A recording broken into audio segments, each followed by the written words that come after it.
Welcome to Talk Ottumwa, a production of Greater Ottumwa Partners in Progress. On this podcast, we'll talk about the local businesses in Ottumwa to give you the backstory to their success.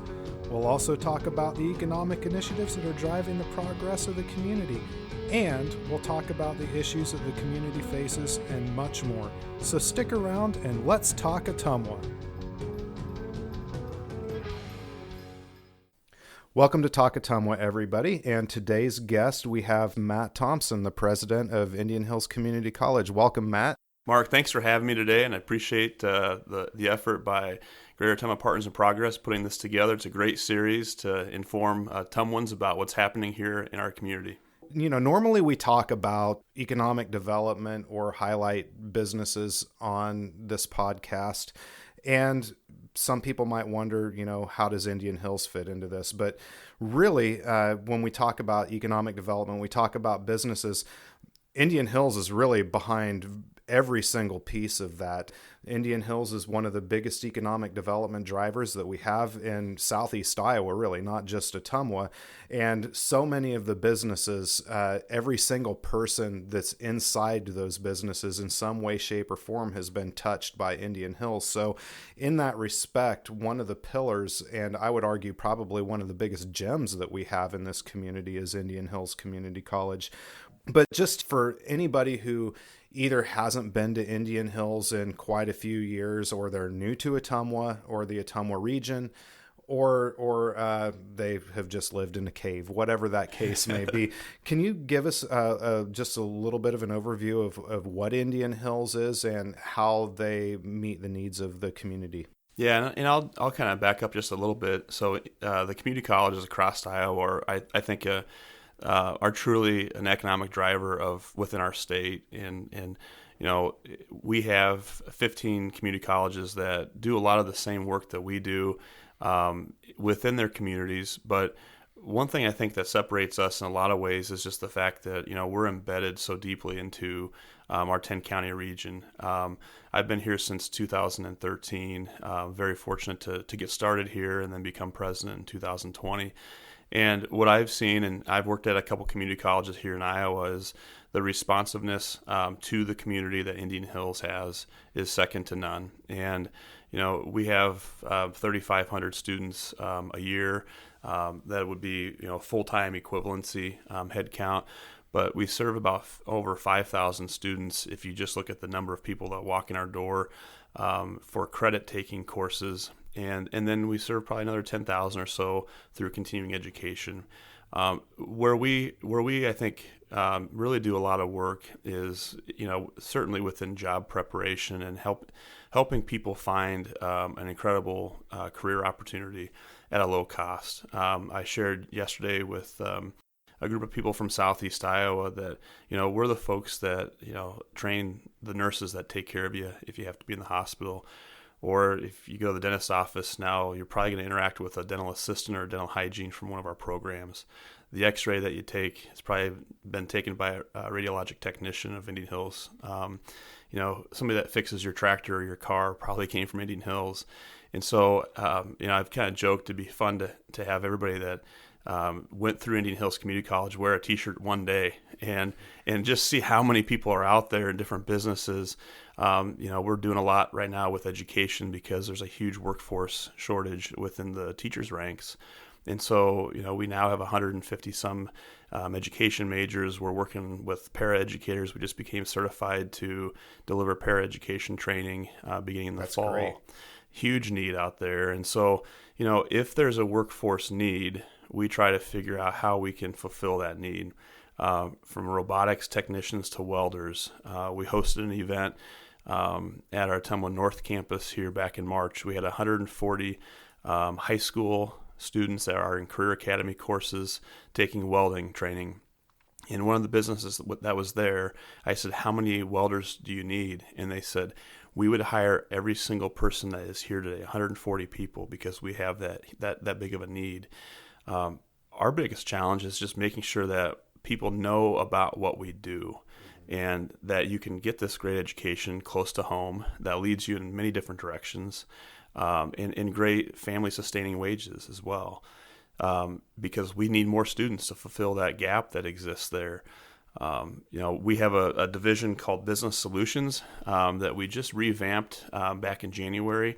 That's to really refocus on our efforts with our area businesses to, figure out what the short-term training needs may be. How can we be more flexible and adaptable to what their needs are? Because right now, if you want a job in our area, you can have a job. And you may not have the skills you need to be successful in that job, but how can we go into the business and maybe train on the spot during someone's work shift, or if they can give up a half day? We do a lot of that type of work, and we're going to continue to try to adapt to the environment. Our enrollment is counter-cyclical to unemployment. When unemployment's very high, our enrollment is very high, and when unemployment's very low, our enrollment will tend to drop because people make the choice to go out and they want to work. So in that case, and that's kind of where we're at right now, very low unemployment across the state, we have to dig down a little bit deeper and figure out how we maybe deliver education differently. We certainly still have the programs for the individual that wants to come full-time, take classes full-time, but we're also doing a lot more in-house training with businesses and industry members that maybe we wouldn't be doing so much if unemployment was really high. So one of the things that you just touched on, this was actually part of a conversation that we had on last week's episode of Talk Ottumwa, was your welding programs and some of your continuing education programs. That seems to be something that over the last couple of decades that has shifted in the mindset of those that are going to school and businesses as well. The mantra used to be, if you go to college and get a bachelor's degree, master's degree, that's where you're going to make your money. Well, it seems to have created a vacuum for the people who are welders, who are x-ray techs, things like that. And I think that that's where your college has done a really good job of starting to train those people. You have been training them for quite some time, but having those programs available for places like John Deere, for JBS, for some of the smaller manufacturing companies, having those people that can come through the ranks and the people that they're bringing in, you have the ability to train those for them. Yeah, I think a couple things that I would share with you. We are starting a construction technology program here in Ottumwa. We started an academy with the school district a year ago. It's been very successful. We're branching out, and we'll have the high school career academy as well as the college program running in tandem together. And one of the reasons, there's a huge need. If you try to find somebody to do drywall or, build a home or anything like that, we know that there's a huge need for housing in our community. How can we be preparing people that maybe someday become a business owner and they're a contractor that is available for us to utilize, with our home properties and so forth? We've got to get more people into those careers, and those are unbelievably high-paying jobs. Absolutely. And to your point, for a long time, I think there was kind of a national movement that if you're gonna do something in your life, you need to go get a 4-year degree. And I would say that's so far from the truth. Yes, we need lawyers, we need accountants, we need teachers, we need people to be in professional positions that are trained 4 years, maybe 6 years in some cases. But by and large, the jobs in our area that are paying very great wages are positions that you can come through Indian Hills, and maybe in 6 weeks, if you go through our CDL program, you could be making $75,000 to $100,000 a year with 6 weeks of education from the college. Which is so far above the median wage in this county. You bet. Industrial maintenance technicians. We've worked with JBS and others here in Wapello County to prepare people for their work, and they're making unbelievable wages. I think that we need to look at education differently. Look at the system and say, yes, for some it makes sense to begin at Indian Hills and do 2 years and then maybe transfer to 4-year university. For others, it may be that 6 week or 1 year or 2 years, and they're highly employed, they're highly skilled, and then if that business wants to send them back for more education, they may be paying the bill for someone. I've got 4 kids, and we've been talking to our oldest a little bit about what he wants to do. And it's kind of fun being in education, being in my role, getting to see kind of a shift, even with the 4-year universities, and how much more flexible they're becoming. I think they need to shift and change, and they do that a little bit slower than we do at a community college, but they're seeing that they've got to be more accessible as well.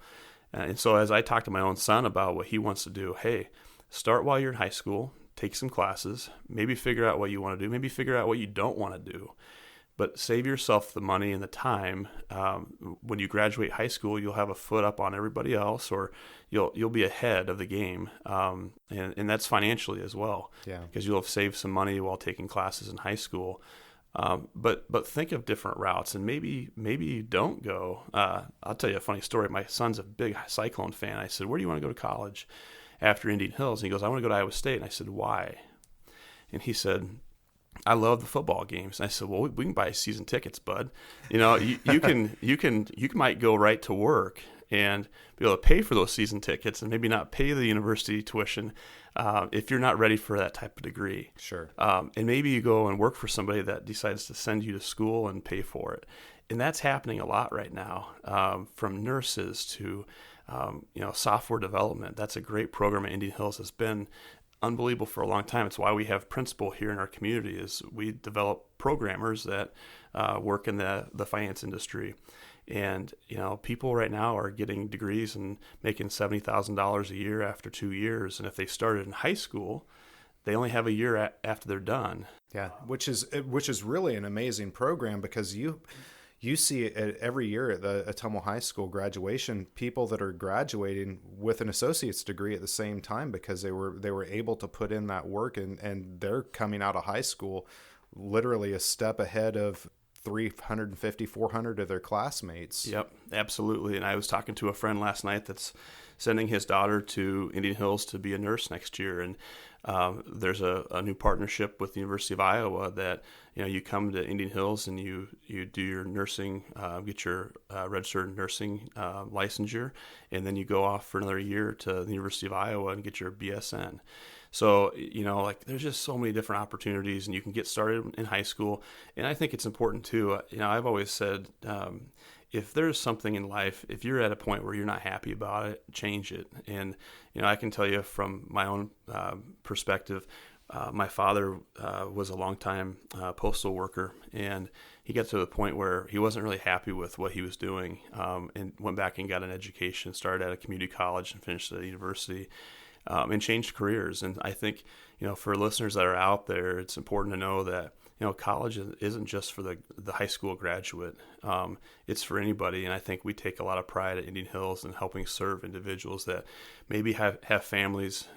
Maybe they've been working somewhere for years, and they want to get started and do something entirely different, something that calls them to do what they want to do. And I think that, we're all working longer, and, we need to be doing what we want to do. And certainly we have the need within our area for people to make a change in direction. And Mm-hmm. The healthcare system I think of right now, the need for trained nurses and phlebotomists and medical lab technicians, those are really good paying jobs, and they're available right here in our community. Just for the record, to your point of you do have a fair number of folks that are doing just that. What is the percentage mix of your just out of high schoolers versus your continuing ed folks? Yeah, and that again changes with the economy. So, in times of high unemployment, our percentage of students that would be, non-traditional, which is over age 24, technically, would be significantly higher than it is right now. So our percentage of high school enrollment is about 40% of our enrollment right now. And then you have the group that's straight out of high school, that's probably another 25%. And then you've got the more non-traditional 20 to 25% that are there. So, and I'm not a math person, so that may not have added up to 100%, but that's pretty close. That's close. But that just kind of gives you an idea of what that breakdown is. So, which really does prove your point that there are a lot of people that are deciding that, I want to do what I want to do to make myself happy in life and to really make things better. One of the things that has been in the news a lot over the last year or so revolves around the expansion of Indian Hills, bringing new technology to what Indian Hills has to offer, new programming, and there was a bond issue that was just passed here recently. Would you mind talking about that just a little bit? Yeah, one of the things that we, over the last, I would say 6, 7 years look at is we have great facilities. How do we maintain the facilities that we have so that they're what you'd expect on a college campus? How do we have the technologies that you need to run programs in very high-tech areas? And one of the things that we're really proud of is the fact that all of our curriculum is driven by industry. We have 2 meetings a year where our curriculum is reviewed by industry members. And so, we may have somebody from JBS or Vaughn's or, Griner Implement that are there. They're talking about automotive, diesel, industrial maintenance. The health systems are involved in our healthcare programs. And, the goal is to prepare our students to be ready to go out and work. Now, they're entry level when they start, but they have the skills they need to be successful.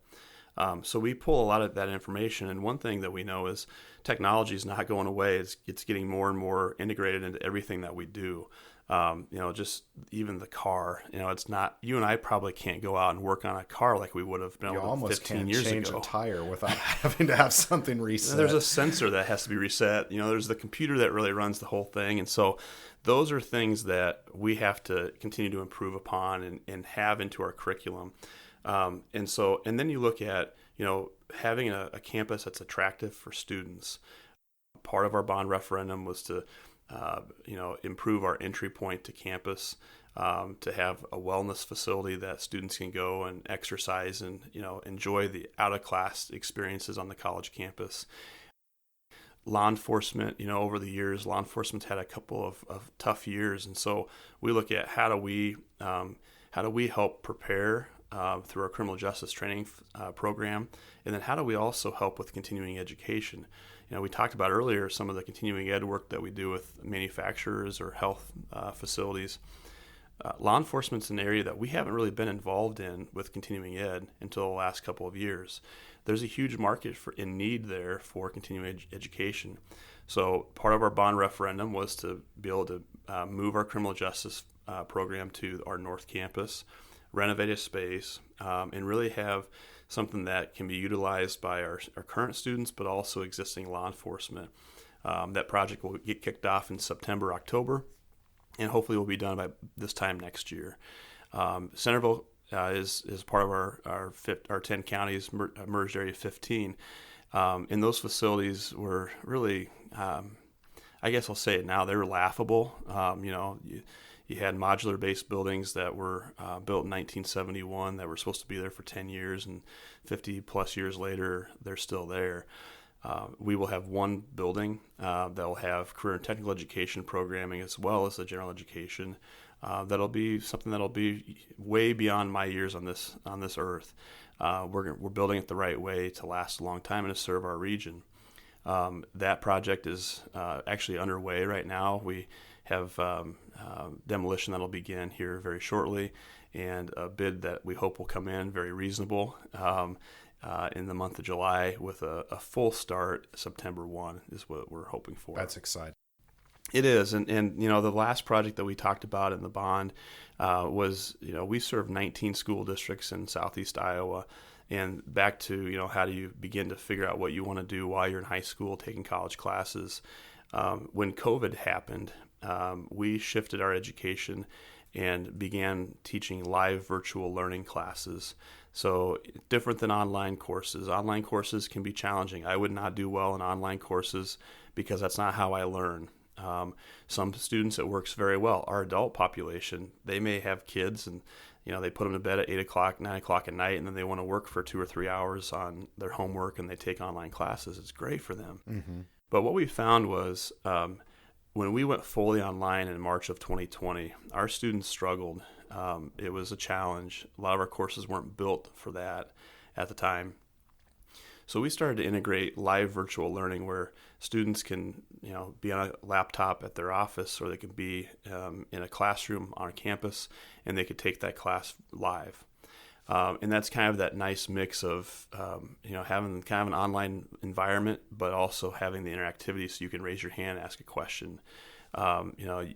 We took that model and said, well, why wouldn't we create access in all 19 schools to classes that we're teaching in Centerville or Ottumwa by faculty that are teaching live anyway. Mm-hmm. And so we're rolling out this summer classes and classrooms in all 19 school districts so that come this fall, a student can take a psychology class or a math class or an English class really live while that course is being taught on one of our campuses. So we're excited about that. We think it creates a lot of access. And, in some parts of our region, Corridon's a long ways away from Ottumwa, Iowa. Corridon's 30 miles away from Centerville. So for students that are in some of the corners of our region, they may be a little bit disadvantaged by the distance that they have to travel. And now with gas prices at $4.64 or whatever, $4.79, they could be very, very much financially. Absolutely, yeah, absolutely. And we know our students are generally they're first generation college students, mm-hmm. and so it may be a struggle for them to make the decision to go to college, and that financial barrier could be a challenge as well.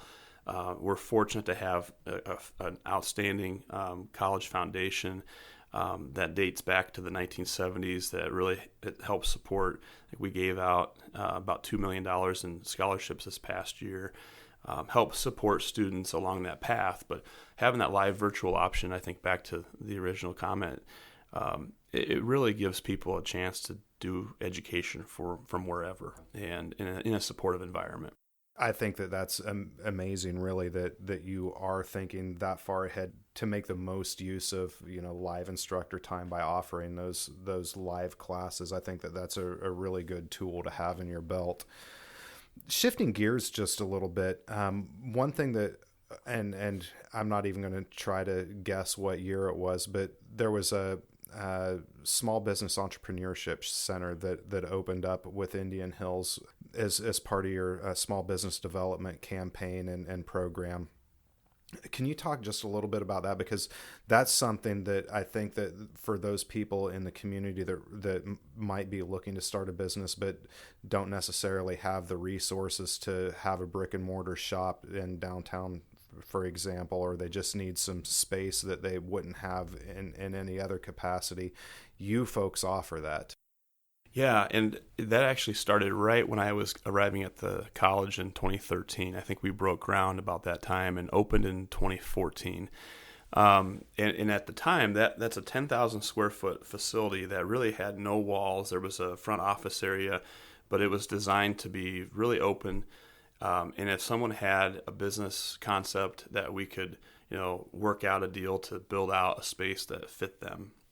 I'll be honest with you, it was hard early on. I can tell you that we struggled a little bit to determine exactly what that facility should be and how to best operate it. And then, over the course of a couple of years, we figured out, it's really about services first and foremost. So, we have a small business development partnership with Iowa State University, and we've really tried to feature how can we grow more of the services to help a beginning business. They may not need a space. They may need a plan. So let's start there. And then if they have a space in their garage that works for a while, great. We don't need to rush them into a physical location. Let them begin, plan, have some success, and then help them find where their next step is. So that's really become kind of the foundation. Now, the space itself is completely occupied right now. We may have one shared working space available, but we've been able to bring businesses along. We've got a great advisory that features people that are from the community, that have different expertise, that have been entrepreneurs, that have good business sense. They review applications of folks that may occupy the space and say, is this a good fit for them? And really, again, it's all about trying to set somebody up for success. We know small business is very, very hard. I can only imagine what happened during the pandemic with a lot of businesses. I mean, we felt that immediately. We all did. And so how can we continue to help elevate small businesses in a way that makes sense for them? And then hopefully we graduate those people out of our facility and into an open space here in the community. And so it's kind of interesting to see some of that happening right now. It took a while. And I think when we first started, we didn't know exactly what it meant. And we've learned that the most important thing for us to do is to be supportive and to help that small business however it's necessary. It may not be putting them right into the building. It may be finding them where they're at and helping them elevate through planning and so forth. But that's been, it's been successful over the years, and, we're excited to see more things happening out of that facility. And then, we've had folks that have moved downtown. I think about Berry Patch IT, started with us and now has a location here in the downtown area. And so, we want to continue to see that grow and develop and help people as we can. So if there is somebody that is listening to this podcast and wants to go down that path, who is it that they would start communicating with? Yeah, Kelly Prickett is the director of the Regional Entrepreneurship Center at the North Campus.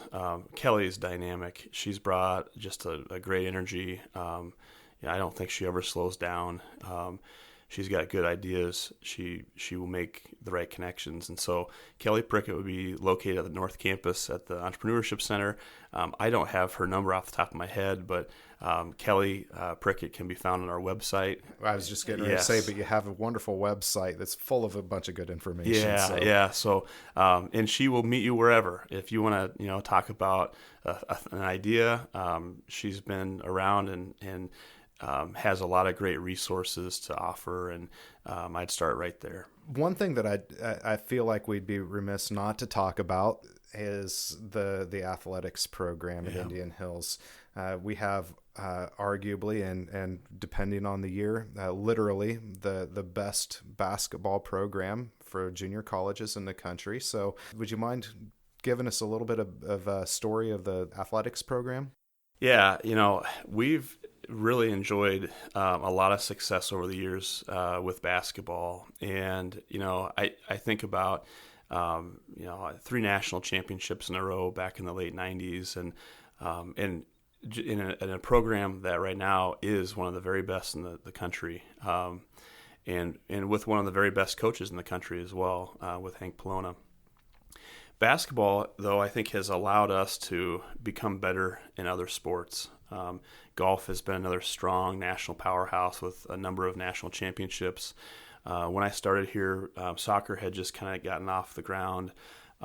Track hadn't been started yet. We had cross country, and we've grown those programs from, I think we had, about 20 soccer players when I got here, and we're now sitting in the 40s. And the programs have been super successful. The women's program made it to nationals a year ago, and it sounds like they're going to have an incredible team this coming fall. Track, we have about 80 track athletes now. When we had cross country, we had 8-9 cross country kids, and so I think because of some of basketball and the prestige of that program, people know about our programs. They know that we try to do our very best to help our programs be successful, and that's created more success. And then you bring on men's and women's wrestling a couple years ago, and we had an unbelievable experience. Dr. Sprouse, who's president at the time, Dr. Monahan, who's my vice president, was athletics director at the time, traveled up with one of our community partners, Joe Zapital, and we went and met with Dan Gable in Iowa City. And, I get to have a lot of cool experiences in my role, and that will be one that I'll remember when I retire, because I thought we might have an hour with Coach Gable, and we were there for 4 hours, and he told us story upon story and really helped, give us some support and some ideas and some connections that he had to get our programs off the ground. And so we became the first community college in Iowa to start women's wrestling. And within the first year, we won a national championship. This past year, we were repeat champions in women's wrestling. And what's cool about that is now, I think next fall, there will be 6 community colleges in Iowa that will have women's wrestling. And we were the first, so we kind of got ahead of everybody. But that sport on the women's side is exploding across the country right now. And men's wrestling, that started out, and that's a very competitive market. We finished 7th or 8th in the nation our first year. We finished that again the second year. And that's a pretty huge feat if you think about colleges that have had a program for many, many years. And you come in, you're the new kid on the block basically, and you're very competitive right off the bat. That comes back to really great coaches. And again, when we start programs, people know that we're going to help people be successful. And, Brett Monahan does a great job with, giving guidance and leadership to our coaching staff. Track has been incredible. They've had a couple of top finishes the last couple years, and just continue to have athletes. Kenny Bednarik was a silver medalist in the Olympics, and will be set to probably compete for a gold this next time around in the Summer Olympics. And he started here at Indian Hills, and he really started when we were getting the track program off the ground. And he came here because our coach, was relentlessly recruiting him, but he also wanted to be a part of starting a program and putting it on the map. And he did. And so since he's departed and gone into being a professional track athlete, that's helped us attract kids from all over the country. And we've had a lot of success, I think, again, because, we got a good start, and he was definitely part of that process. So if you look at everything that you've talked about, the athletics program is really just another really solid advertisement for why somebody should consider Indian Hills, because if they have a child that's good at basketball, good at track, good at wrestling, you have something at the college to incentivize them to really expand upon their skill sets. Yeah, and I'd be remiss without talking about the softball program and baseball program for that matter. They've really elevated, and we've got a lot of local kids that are playing on those teams, and that's fun. You get a crowd because of that. And I was talking to our softball coach just last night, in fact, and we were talking about, she's on the recruiting trail right now, and that's a program where we had a home run race this year, which is really interesting. Two of our young student athletes, both freshmen, in fact, broke a record individually. Both of them did. I think the home run record was 27 or 29 home runs, and they both hit over 30, and they actually are tied. And so they both plan to come back to school next year, and one of them will probably end up being the all-time home run record holder. And we don't know which one, because they're both outstanding. And so it's not only rewarding to see young people have success in the classroom, but it's also really great to see these young people that do come in for athletics, compete and have fun and be a part of a team. And I think that's one thing from an economic development standpoint. We all that are in business and education have to be a part of a team that's successful, or we want to be a part of a team that's successful. Absolutely. So when we do things with athletics, we want them to be successful, because I was a former student athlete in high school and college, and I learned so many life lessons doing that I bring to the table now in my own leadership. And no one likes to lose and lose and lose and lose. We don't like that at all. So we want to win, and we want to help people learn how to be a good teammate and how to be successful.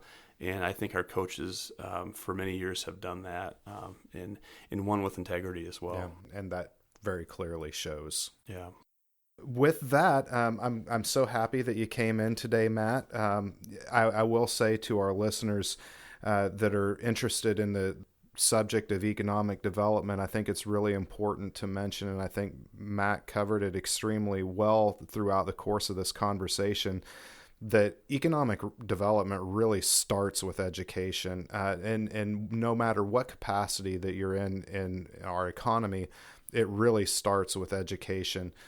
So I implore everybody to check out Indian Hills, whether you're looking to change careers, whether you're looking to start a career path. If you're a business looking for talent, check Indian Hills out. We just added a feature on the Greater Ottumwa Partners in Progress website. As a matter of fact, it's Start a Business, and it links directly to the resources that Indian Hills has to offer. So obviously, Indian Hills has a fantastic website. It's indianhills.edu. People can go there and check that out. And last thing I will say, there are plenty of sporting events that are community open events. So if you find yourself without something to do on a basketball night, go out and check out a game. They're exciting and they're fun, and you can bring your entire family to it, and it's a great time. Yeah, and I would add to that, Mark. We are an open campus, so I love seeing community members walk across our campus. We have one of the most beautiful campuses in the state. Do. And so come out for a walk, take a look at things. We just hosted Music on the Green. The Ottumwa Symphony Orchestra is a great partner of ours, and they put on an unbelievable show. And so, if you're into the arts, our fine arts department, just like athletics, they're second to none. They have 2 productions a year, 2 plays or musical, but there's jazz, there's the choral concerts.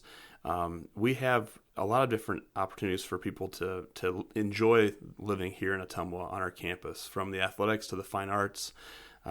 Be a part of what we do. We love our community, and we certainly invite folks to come out to a lot of the activities that we have on campus. A lot of great college life. Absolutely.